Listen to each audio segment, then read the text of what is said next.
Most of us grew up with the idea that more fluoride meant better teeth. And health officials believe that putting fluoride in water is one of the top 10 public health accomplishments of the last century.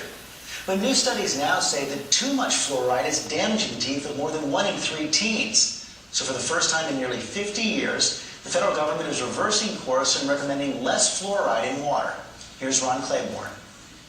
Ever since the 1940s, fluoride has been artificially added to drinking water to help fight tooth decay. It's been credited with reducing cavities by up to 50%. But even then, there were critics who complained about injecting a chemical into drinking water, a view satirized in the 1960s movie Dr. Strangelove. Do you realize that fluoridation is the most monstrously conceived and dangerous communist plot we have ever had to face? But today, the federal government called for reducing the amount of fluoride in water to protect children from a tooth disease called fluorosis, which stains and even erodes teeth. It affects as many as a third of American children. Making this adjustment now will promote public health, improve oral health, and reduce rates of fluorosis. For years, fluoride has been added to toothpaste and is in other products we eat and drink. The government says Americans are now ingesting too much fluoride. Its new recommendation, no more than 0.7 milligrams of fluoride for every liter of drinking water, down from 1.2 milligrams a liter. Cities such as New York, Chicago, and Minneapolis, and many others, whose water has higher amounts of fluoride, would have to reduce them to meet the new target.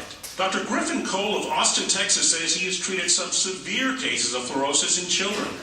The teeth become brittle, become weak, and you have to treat them with either crowns or new facings, and it can be very costly. Critics say fluoride can cause greater damage than just brittle teeth. Even the National Research Council, whose 2006 report was cited today by the EPA, linked it to bone damage and increased risk of fractures. The government says there's no evidence fluoride causes serious illness. The only concern for now, the potentially serious damage to children's teeth.